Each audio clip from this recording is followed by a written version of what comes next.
السلام علیکم ارشد ظفر صاحب، کیا حال ہے آپ کا؟ آپ کی صحت کیسی ہے؟ آپ نے ایک دفعہ کہا تھا کہ آپ کی ذرا صحت ٹھیک ہو جائے، آپ کچھ باتیں کرنا چاہتے ہیں میرے سے۔ ان باتوں کا مجھے انتظار ہے۔ بہرحال اس کے بعد کافی نئی باتیں سنی جس کی مجھے بڑی تکلیف بھی ہوئی، حیرت بھی ہوئی۔ جس طرح ان لوگوں کی طرف سے اعلان کیا گیا کہ ارشد ظفر صاحب نے رجوع کر لیا ہے اور فتویٰ دینے سے انکار کر دیا ہے، یا فتویٰ واپس لے لیا انہوں نے جو جماعت کے اوپر فتویٰ لگا تھا سجدہ تعظیمی کی وجہ سے۔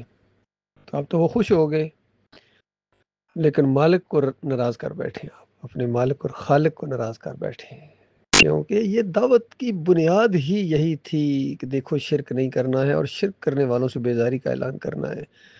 پہلے ان کو سمجھاؤ، سمجھتے ہیں تو ٹھیک ہے، نہیں تو پھر للکارو۔ یہ الفاظ ہیں ڈاکٹر عثمانی رحمۃ اللہ علیہ کے، پھر للکارو ان طاغوتوں کو۔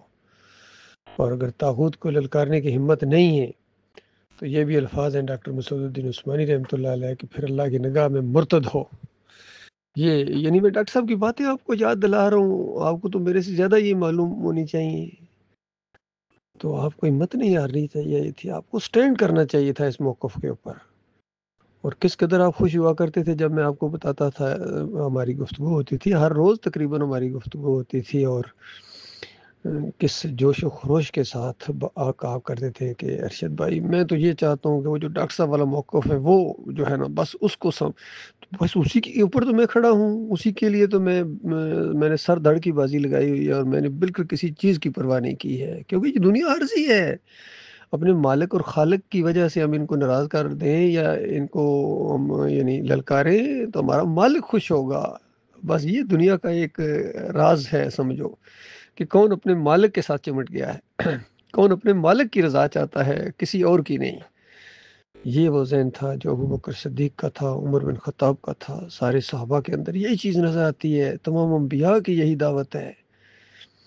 اس سے آپ یعنی کیوں پیچھے ہٹے ہیں؟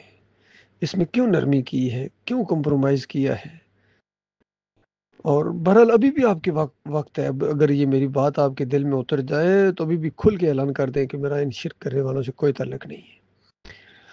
تو زندگی تو کسی ٹائم جا سکتی ہے، ایک دفعہ یہ سانس رک گئی تو دوبارہ کبھی بحال نہیں ہوگی، اور پھر کبھی یعنی اس کا کفارہ ادا نہیں کر سکیں گے، اور پھر ہمیشہ ہمیشہ کے لیے جہنم کی آگ کے اندر رہنا پڑے گا، بیوی بچوں سمیت، رشتہ داروں سمیت، جو بھی اس موقف میں آپ کا ساتھ دیں۔ پھر ایک لعنتوں کا لامتناہی سلسلہ شروع ہو جائے گا جو کبھی نہیں رکے گا۔ یقین کیجئے ہمارا جو آپس میں ایک ایمان کا رشتہ تھا، وہ جو ایک محبت تھی، اس کی وجہ سے میں آپ کو بتاتا ہوں، دردی کے تحت بتاتا ہوں، ورنہ مجھے کچھ نہ ملے گا۔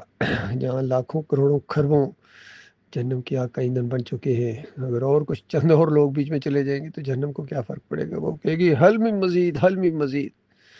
کوئی اور بد عقیدہ بھی ہے، کوئی اور بھی ہے سجدہ تعظیمی والا، کوئی اور بھی ہے نعرہ حیدری لگانے والا۔ جہاں ان شرک کرنے والوں کو ذلیل و خوار کیا جائے گا، وہاں ان کو بھی ان کے ساتھ کوئی علیحدہ معاملہ نہیں کیا جائے گا، کیونکہ یہ فتویٰ ہے مشہور عالم دین ڈاکٹر مسعود الدین عثمانی رحمۃ اللہ علیہ کا، کہ جو یوسف علیہ السلام کی طرف تفسیر کا رخ پھیرتا ہے کہ ان کو سجدہ ہوا ہے، اصل میں ایمان کی خرابی کی وجہ سے ہے۔ دیکھیں اس اللہ کے بندے کے الفاظ دیکھیں کہ جن کا ایمان صحیح نہیں ہوتا ہے وہ اس طرح تفسیر کرتے ہیں، تو انہوں نے جو اس طرح تفسیر کی ہے وہ اسی وجہ سے کی ہے، ان کے ایمان کے اندر خرابی تھی۔ اور آپ کو یاد ہوگا جب محمد حنیف نے آپ سے پوچھا تھا کہ آپ کا اس معاملے میں کیا موقف ہے، تو آپ نے کہا تھا کہ وہ جو ڈاکٹر عثمانی رحمۃ اللہ علیہ کا ہے یعنی اللہ کو سجدہ ہوا ہے، تو محمد حنیف نے کیا کہا تھا آپ کو؟